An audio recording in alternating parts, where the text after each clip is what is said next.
Элдик канал Манас фестивалин өткөрдү. Ош калаасында касиеттүү Сулайман тоонун түбүндө ага Ала тоо журтчулугунун чар тарабынан улуу күчүү манасчылар агылып, табияттын койнунда Баабедин деп бакырып, орозбактай шашылып, саякбайдай берилип манас жаады. Кичинекей манасчы Үмөт манас айтып киргенде элдин эси эки болгончо укту. Чагып калса кайтара, байгесин менен албаймын. Арбагы тирүү жездемдин тирилткенне кыланы кыргызды муран чакырып, тетиги букарга чейин баралы. Астыга келген аттарды ошо катарым менен эле жайлайм.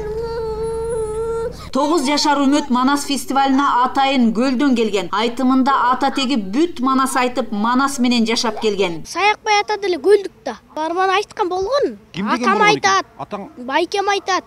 Эки байкем айтат, чоң атам айтат, анын атасы айтат, ошентип баары айтканда аталар. Кичинекей манасчыны Элдик каналдын Манас фестивалына апасы коштоп келген. Анткени ал манасты айтканда окуяны элестетип, ээлирип өзүн токтото албай калат. 3,5 жашта биз деле билген жокпуз муну манас айтат деп. Ким ойлойт кичинекей баланын тили чыга элек. Эчтеке мындай дааналап сүйлөй алчу эмес да. Анан эле бир күн эле манас айтып берем деп тили да чулдур болчу. Анан атасы бай манасчы киши ошо сезип, ой, бул Үмөт деген манас айтып атат дейт. Мен да таң калып калдым. Ай, бул кичинекей кантип айтат? Жок, айтып атат. Үнү эмелер эметип атат. Деп анан атасы сезип калып, бул кичинекейинен баштап бул атасы манас китепти окуп берчү. Окучу. А бул окуй албайт да, тамга тааныбайт да. Ошону окуганда атасы бир 2 сыйра 3 сыйра окуганда ошо экине ошо эмете берет да. Эми атасы эле жазып атат азырчы. Атасы болгон бунун айтканын баарын жазып түшүрүп келатат да. Эл ичинде кичинекей Саякбай атка конгон Үмөттү буга дейин теледен көргөн оштуктар түгүл, коноктор да жанынан укканда, манасты айтып киргенде көз алдына алыптар келип окуяны көрүп баян салганга ынанды. Мен дүйнөнү кыдырдым, канча элдерди көрдүм, салты, маданиятын уктум, бирок мындай өнөрдү биринчи жолу көрдүм. Аябай таң калдым. Кыргыздар улуу эл экенине ынандым. Аны манас далилдейт. Он еще не видели. Манастын биринчи жолу бир жанды көрүшүн биринчи жолу көрүп атам.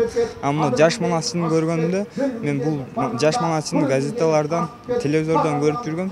Бирок жанды көрүп мен азыр өзүм бөлөкчө болдум. Ал жаш манасчыны биринчи жолу көрүп сыймык калып кеттим. Мынтип табияттын койнунда ачык асман астында манас айтуу Ошто биринчи рет. Саамалыкка Ала тоонун Атпай журтунан 10 манасчы катышты. Демилге Элдик каналдын табылгасы. Кыргыз элинин салтында манас эч качан сахнада айтылган эмес.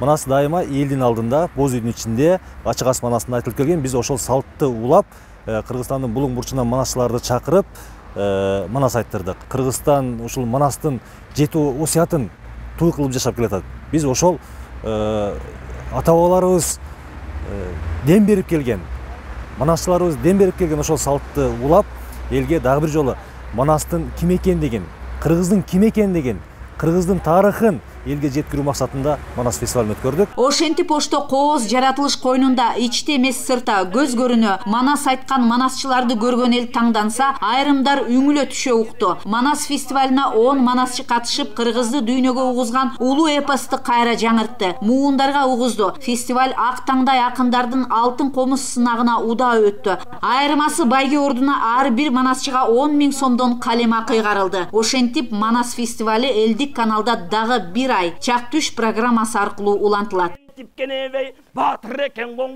Майра Мурзакулова, Элимбек Турсунбай уулу, ЛТР Ош шаары.